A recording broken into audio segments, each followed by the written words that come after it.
मित्रांनो, महाराष्ट्र सरकारने 10,000 कोटीची AI पॉलिसी मंजूर केलेली आहे आणि त्यासोबतच US फेडरल रिझर्व्हने इंटरेस्ट रेट हा बदललेला नाहीये आणि इंडियाने आयफोन एक्सपोर्ट हा 2 लाख कोटीपेक्षाही जास्त केलेले आहेत. तसेच मित्रांनो, कॉग्निझनने 4,000 लोकांना काढलेले आहेत. मित्रांनो, मी किरण कदम आणि तुमचं स्वागत आहे आजच्या पॉइंटेड चर्चामध्ये. तर मित्रांनो, अशाच इंटरेस्टिंग न्यूज मी आज तुमच्या सोबत घेऊन आलेलो आहे, ज्या तुम्ही एकही न्यूज मिस करू नका, नाहीतर तुमचा पोर्टफोलिओ हा पुढच्या 30 दिवसात आउट ऑफ सिंक होऊन जाईल. तर विदाउट वेस्टिंग एनी टाइम सुरू करूया आजच्या पहिल्या न्यूज पासून. पहिली न्यूज आहे US फेडरल रिझर्व्ह बद्दल. मित्रांनो, फेडरल ओपन मार्केट कमिटीने बेंचमार्क रेट हा 3.5% ते 3.75%च्या रेंजमध्ये कायम ठेवलेला आहे आणि मार्केटने सुद्धा 100% हेच प्रेडिक्ट केलेलं होतं. मित्रांनो, एक गोष्ट समजून घ्या, पॉवेलचा चेअरमनशिप संपत आलेली आहे आणि ट्रम्पच्या लिगल अटॅकमुळे लीडरशिप ट्रान्झिशन अनिश्चितता वाढलेली आहे. मिडल ईस्टचा वॉर आणि ग्लोबल रेव्हेन्यू प्राइसमुळे इन्फ्लेशन हे कायम एलिव्हेटेड राहणार आणि मित्रांनो, याचमुळे गोल्ड आणि सिल्वरला डॉलर विकनेसमुळे चांगला सपोर्ट भेटत जाणार. मित्रांनो, नेक्स्ट न्यूज आहे E100 फ्युएल बद्दल. Ministry of road transport and हायवेजने सेंट्रल मोटर व्हेकल्स रूल्स मध्ये E85 म्हणजे इथेनॉल 85% आणि E100 म्हणजे 100% इथेनॉल समाविष्ट करण्यासाठी ड्राफ्ट नोटिफिकेशन जारी केलेलं आहे. भारताने E20 म्हणजे इथेनॉल 20% ब्लेंडिंग हे टार्गेट 2025 मध्येच पूर्ण केले आणि मूळ याची डेडलाईन होती 2030 ची, म्हणजे 5 वर्ष अगोदर. आणि आता वेस्ट एशिया कॉन्फ्लिक्टमुळे पेट्रोलियम इम्पोर्ट बिल वाढते, म्हणून सरकार आता E85 E100 कडे जात आहे. तुम्हीच कमेंट सेक्शन मध्ये सांगा मित्रांनो, सरकारने E85 E100 लॉन्च केलं पाहिजे का? खरं का तुम्हाला E20 मुळे तुमच्या गाड्यांना त्रास झालाय, तुमच्या गाडींना सर्व्हिसिंगची जास्त गरज पडत आहे, ह्या गोष्टी होत आहे का तुमच्या सोबत? तर तुम्ही मला कमेंट सेक्शन मध्ये नक्की सांगा. मला तर वाटतं E100 किंवा E85 एवढ्या लवकर लॉन्च करणं हे पॉसिबल नाही, कारण तो एक इकोसिस्टम असतं. आपल्या गाडी फ्यूल टँक मधले रबर कॉक वगैरे असतात, ते इथेनॉल मुळे खराब होत जातात. आणि आता तुम्ही E100 ला सुटेबल असे आपले व्हेकल्स आहेत का, ते पेट्रोल कॅरी करण्यासाठी तसले आपल्याकडे टँकर्स आहेत का, ह्या सगळ्या गोष्टी ही एक इकोसिस्टम आपली डेव्हलप करावी लागेल. तुमचं मत सुद्धा मला कमेंट सेक्शन मध्ये नक्की सांगा मित्रांनो. तर नेक्स्ट न्यूज आहे महाराष्ट्र सरकारच्या 10,000 कोटीच्या AI पॉलिसी बद्दल. मित्रांनो, महाराष्ट्र सरकारचे मुख्यमंत्री देवेंद्र फडणवीस यांच्या कॅबिनेट मीटिंग मध्ये AI पॉलिसी 2026 मंजूर झालेली आहे, ज्यामध्ये 10,000 कोटीची गुंतवणूक ही अट्रॅक्ट करायची आणि 2031 पर्यंत 1.5 लाख रोजगार निर्माण करायचे असे धोरण गव्हर्नमेंटचे असणार आहे. 500 कोटीचा स्टार्टअप फंड, 2,000 GPUs, 2 लाख तरुणांना skill training, 12 AI incubators, 20% capital subsidy आणि 100% स्टॅम्प ड्युटी एक्झेम्पशन हे सरकार देणार आहे. Health care, agriculture, education, urban development, Marathi language आणि फायनान्स या 6 क्षेत्रांच्या सेंटर्स ऑफ एक्सलन्स उभारले जाणार आहे. स्टेट AI डेटा एक्सचेंज वाढवणार आहे, जो नॅशनल प्लॅटफॉर्मशी जोडला जाईल. मित्रांनो, मराठी भाषेतील AI डेटा सेट बनणार म्हणजे हा खरा महा रिव्होल्युशन आहे. महाराष्ट्र दिनाच्या दिवशी हीच खरी चांगली बातमी समोर आलेली आहे. नेक्स्ट न्यूज आहे मित्रांनो, इंडियाच्या आयफोन एक्सपोर्ट बद्दल. मित्रांनो, PLI स्कीमच्या 5व्या आणि फायनल वर्षात इंडियाच्या आयफोन एक्सपोर्ट्सने 2 लाख कोटीचा हिस्टॉरिक माइलस्टोन पार केलेला आहे.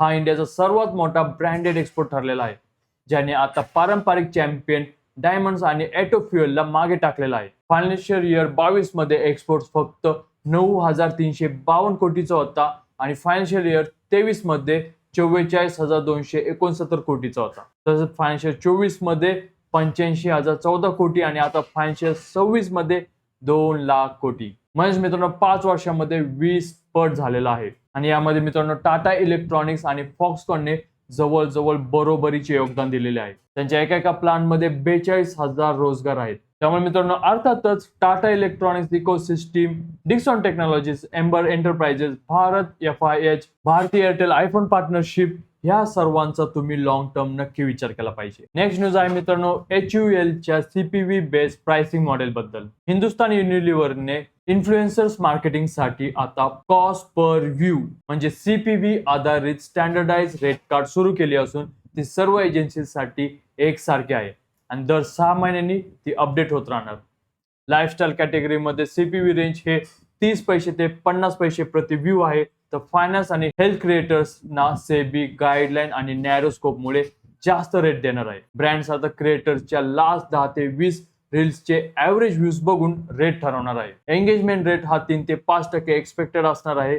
युनिलिव्हरने 2 वर्षापासून 10,000 ऍडव्होकेट्स ना एंगेज केलेलं आहे आणि आता 3 लाख क्रिएटर्स सोबत वर्क करणार आहेत. त्यामुळे मित्रांनो आता इन्फ्लुएन्सर्सना किती लाईक्स नाही तर किती व्ह्यूज मिळणार यावरून पैसे ठरवले जाणार आहेत. मित्रांनो आपला चॅनल तर आता अजूनही खूप स्टार्टअप पोझिशनवर आहे. आपल्याला याचा काही बेनिफिट्स नाही, पण तरीही तुम्हाला जर नॉलेज भेटत असेल या न्यूज पासून आणि तुमचा जर दिवस चांगला होत असेल, तुम्हाला सगळ्या ओव्हरऑल अपडेट्स भेटत असतील बिझनेस रिलेटेड, तर तुम्हाला व्हिडिओ लाईक नक्की करायचा आहे. आणि तर मित्रांनो आपल्या मित्रांसोबत सुद्धा शेअर करा आणि चॅनलला जर सबस्क्राईब केलं नसेल तर सबस्क्राईब करायला विसरू नका. तर मित्रांनो नेक्स्ट न्यूज आहे अर्बन कंपनी बद्दल. तर अर्बन कंपनी आपल्या नेटिव्ह ब्रँड्स अंतर्गत दिवाळी 2026 ला एअर कंडिशनर प्लस एअर प्युरिफायरचा कॉम्बो प्रोडक्ट लॉन्च करणार आहे.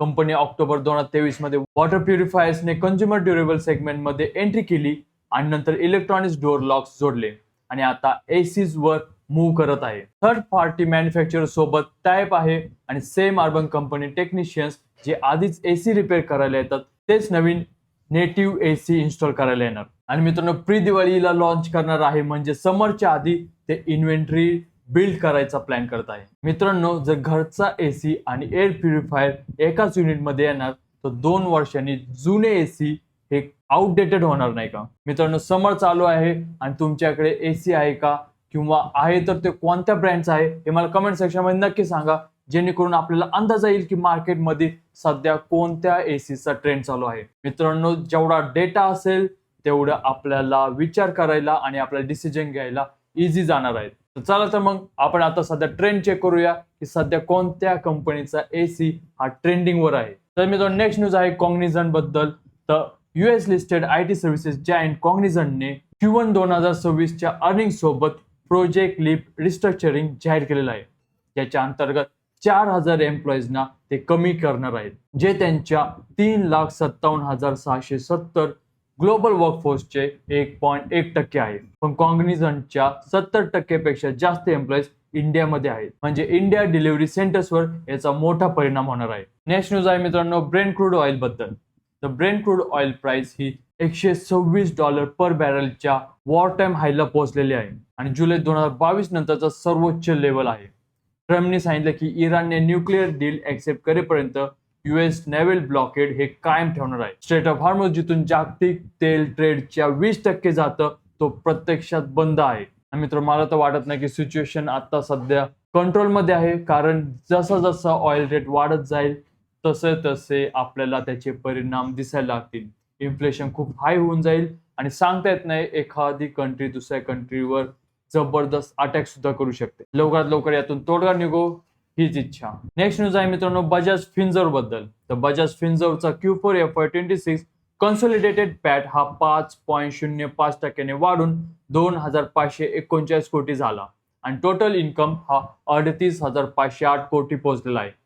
फायनान्शियल इयर 26चा फुल इयर पॅट हा 9,801 कोटी म्हणजे 10% जास्त वाढलेला आहे. तर टोटल इन्कम रेकॉर्ड हा 1,50,530 कोटी म्हणजे 13% वाढलेला आहे. बोर्डने तर सध्या 1.50 रुपये पर शेअर डिव्हिडंड रिकमेंड केलेला आहे, ज्यामध्ये 0.20 पैसा स्पेशल डिव्हिडंड आहे. बजाज ग्रुपच्या 100 वर्षाच्या सेलिब्रेशनसाठी हे स्पेशल डिव्हिडंड दिला जाणार आहे. अलायन्स सोबतची इन्शुरन्स जेवी ॲक्विजिशन Q4 FY26 मध्ये पूर्ण झालेले आहे, ज्यामुळे बजाज जनरल इन्शुरन्स आणि बजाज अलायन्स लाईफ पूर्णपणे बजाज फिन्सर्वच्या अंडर येणार आहेत. त्यामुळे मित्रांनो बजाज फिन्सर्वचा होल्ड कंटिन्यू करा. Insurance plus lending plus AMC एकत्र असलेलं ही one of the best company आहे. नेक्स्ट न्यूज आहे मित्रांनो अडानी पोर्ट्स बद्दल. अडानी पोर्ट्स आणि सेसचा Q4 FY26 कॉन्सोलिडेटेड पॅट हा 9.4% वाढून 3,308 कोटी झालेला आहे आणि टोटल इन्कम हा 11,489 कोटी म्हणजे 31% पोहोचलेला आहे. तर फायनान्शियल सर्व्हिसचा रेव्हेन्यू हा 38,736 कोटी म्हणजे 25% वाढलेला आहे. कंपनी इंडियाची पहिली इंटिग्रेटेड ट्रान्सपोर्ट ऑपरेटर बनलेली आहे, जिने एका वर्षात 500+ MMT म्हणजे million metric tons cargo handle केलेला आहे. बोर्डने 7.5 रुपये पर शेअर असं डिव्हिडंड जाहीर केलेलं आहे, ज्याची रेकॉर्ड डेट ही मित्रांनो 12 जून असणार आहे. मित्रांनो, हे आकडे पाहिल्यानंतर दिल खुश झालेलं आहे, कारण भारताचं सर्वात मोठं पोर्ट्स कंपनी आता वर्ल्ड क्लास लीग मध्ये गणली जात आहे. तर मित्रांनो, ह्या होत्या आजच्या न्यूज. तुम्हाला व्हिडिओ कसा वाटला, तुम्हाला इन्फॉर्मेशन कशी वाटली मला नक्की सांगा, आणि उरलेले न्यूज आपण डिस्कस करूया पुढच्या व्हिडिओमध्ये.